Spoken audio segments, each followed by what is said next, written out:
Hi guys, Sasha here from TT Liquor. Today we're going to show you how to make the classic Tommy's Margarita, and for this we're using a delicious Blanco tequila, and it's for our new class menu. So over to you, Kay. You alright guys, it's Kay. I'm here at TT Liquor. Today I'm going to be showing you how to make a drink from our new cocktail making class menu. This is a classic Tommy's Margarita, and the first thing going in there is of course going to be some tequila. We've got this lovely Cazadores tequila, and I want 50 mils of my tequila.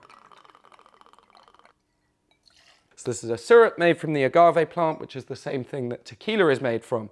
And we want 20 mils of our agave. I've got some fresh lime juice here, and I want 1 shot or 25 mils of my lime juice.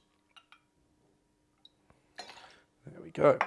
Now, I could just shake this as is, and it would be a delicious Tommy's Margarita.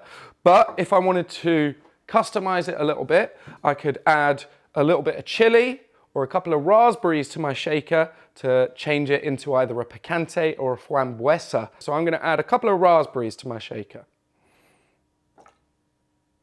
There we go, that's all my ingredients in my shaker, so I'm ready to pop some ice in and give this a shake. Here we go.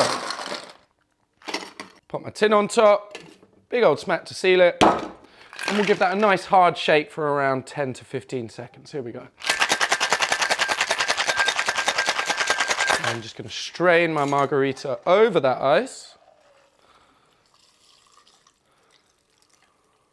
And finally, for a garnish, I'm just going to chuck a couple of raspberries in there. So with this drink, we're giving guests the opportunity to customize their cocktail. So here we have our raspberry Tommy's Margarita, our plain Tommy's, and our picante or our spicy Tommy's Margarita. And that is our Tommy's Margarita ready to drink.